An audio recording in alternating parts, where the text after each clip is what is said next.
Welcome क्रिएशनच्या आजच्या नवीन भागात तुम्हा सर्वांचे मनपूर्वक स्वागत।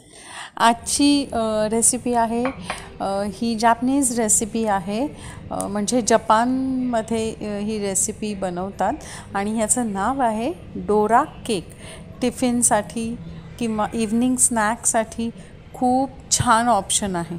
चला तर आपण आपल्या रेसिपीला डोरा केक बनवण्यासाठी मी इथे 2 कप आपल्याला मैदा किंवा गव्हाचं पीठ घ्यायचं आहे। तर इथे मी हाफ घेतलं आहे, गव्हाचं पीठ आणि मैदा। 1 कप पिठी साखर घेतली आहे, अर्धा कप मिल्क पावडर, 2 कप दूध, 2 टेबलस्पून मध घेतला आहे आणि मी अर्धा टेबलस्पून इनो घेतलं आहे। तुम्ही बेकिंग पावडर पण घेऊ शकता। आता आपण जे मैदा आणि गव्हाचं पीठ आहे हे दोन्ही मिक्स करून घ्यायचं आहे आपल्या इनोसोबत किंवा बेकिंग पावडरसोबत। छान त्याला चाळून घ्यायचं आहे। हे असं चाळून घेतलं ना की आजूबाजूला पीठ उडत नाही। जेव्हा मैदा असतो ना तो मग मैदा उडतो, गव्हाचं पीठ उडतं, तर हे असं केल्याने ते उडणार नाही।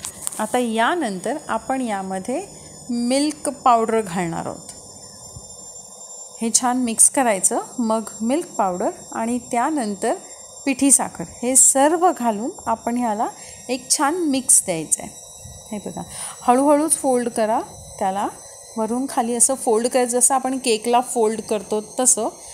थोडंसं मीठ घातलं आहे, अगदी पाव चमचा मीठ चवीला। आता या सगळ्यानंतर आपण पिठी साखर घालूया। आपल्याला याच सिक्वेन्सने ह्या गोष्टी सगळ्या एकत्र करायच्या आहेत। आता यानंतर आपण पिठी साखर घालूया। पिठी साखर मी नुकतीच दळून घेतली होती। तुम्ही जी घरात साखर असते ना तीच दळून पिठी साखर बनवा, कारण बाहेरून आणलेली पिठी साखर थोडीशी निगोड असते।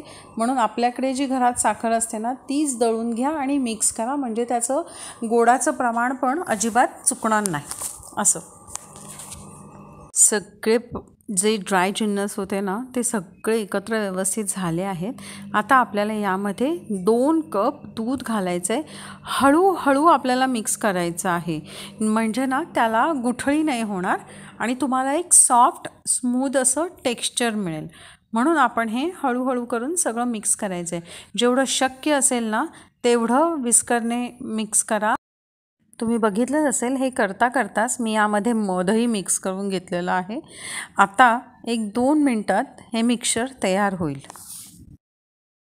हे जेव्हा मिश्रण मी बनवत होते ना तेव्हा 2 कप दुधाने हे कंप्लीट होतंच, एका छान टेक्स्चरला येतंच, पण तरी पण ना तुम्हाला यामध्ये 2 टेबलस्पून पाणी घालावं लागेल, कारण आपण यामध्ये मैदा आणि गव्हाचं पीठ घेतलं आहे म्हणून। म्हणजे जर तुम्ही यामध्ये 2 टेबलस्पून जर पाणी घातलं ना तर जेव्हा आपण पॅनवर घालू ना तेव्हा त्याला परफेक्ट कन्सिस्टन्सी असेल। हे असं मिक्सचर तयार होईल। आता काय करायचं आहे, एक मेजरमेंट सेट करा। जसं मी हा पाव कपचं मेजरमेंट घेतलं आहे।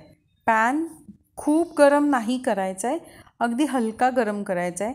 तुपाचा किंवा तेलाचा एकच ड्रॉप घालायचा, टिश्यू पेपरने पुसून घ्यायचं आणि त्या जे आपण ठरवलेलं चमचा आहे ना त्यानेच बॅटर घालायचं, म्हणजे सर्व एक समान असे तुम्हाला पॅनकेक्स मिळतील, डोरा केक मिळतील। अजून एक मी तुम्हाला इथे सांगू शकेन की जेव्हा तुम्ही मेजरमेंट ठरवाल ना तेव्हा ते जे मेजरमेंट आहे ना ते बॅटरमध्ये नका बुडवू।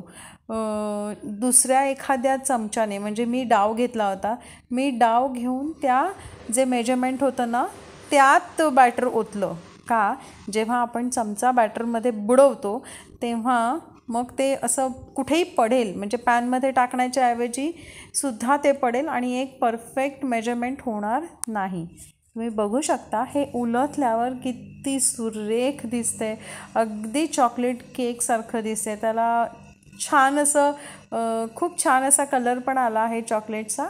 असा अगदी 2 मिनटाच्या आत आपला हा एक डोरा केक तयार झाला आहे। मी अजून इथे सांगेन, आता आपण हे प्लेन बॅटर बनवलं आहे तर तुम्ही यामध्ये ना आपले जे छोटे कॉफीचे सॅशे असतात ना ते पण यात मिक्स करू शकाल, म्हणजे तर ह्याला अगदी ते चॉकलेट केक्स कसे असतात, जे डार्क चॉकलेट केक्स, ते तसा कलर येईल आणि खूप सुरेख असे हे जे केक्स आहेत ते तयार होतील।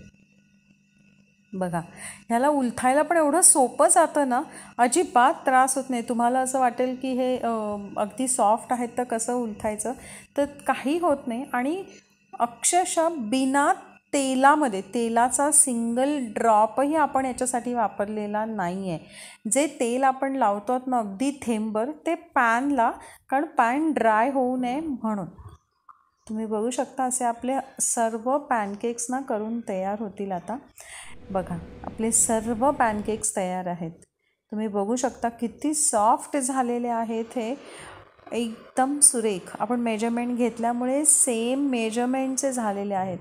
बघा किती सॉफ्ट आहेत हे. आता ह्याच्या पुढच्या प्रोसेसला सुरुवात करूया. आता सर्वात प्रथम आपण काय करायचं आहे, 2 डोरा केक घ्यायचे आहेत, म्हणजे 2 पॅनकेक जे आपण केले ते घ्यायचे आहेत.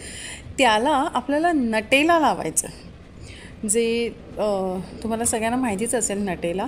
तर ते नटेला लावायचं आहे आणि एकाच साईडला लावा आणि दुसरं त्यावर ठेवायचं आहे. हे बघा, म्हणजे असं हे आता तयार होईल. 1-2 मिनटं जेवढे आहेत तेवढे सगळे करून घ्या, म्हणजे ते जे नटेला आहे ना ते सेट होईल आणि मग असं कट करायचं आहे. हे बघा, असा आपला हा डोराचा केक तयार आहे. तुम्हाला मी पूर्ण ओपन करून दाखवते. हे बघा, हे खूप सॉफ्ट होतात आणि टिफिनसाठी पण बेस्ट आहे. तर असे आपले सर्व डोरा केक तयार आहेत करून. तर तुम्ही पण असे डोरा केक बनवू शकता, मुलांच्या टिफिनला देऊ शकता, इव्हनिंग स्नॅक्ससाठी देऊ शकता. तर तुम्हाला माझी आजची ही रेसिपी कशी वाटली कमेंट बॉक्समध्ये नक्की कळवा. वेलकम क्रिएशनचे असेच नवनवीन व्हिडिओ पाहण्यासाठी लाईक, शेअर आणि अजूनही सबस्क्राईब केलं नसेल मैत्रिणींनो तर नक्की सबस्क्राईब करा. धन्यवाद.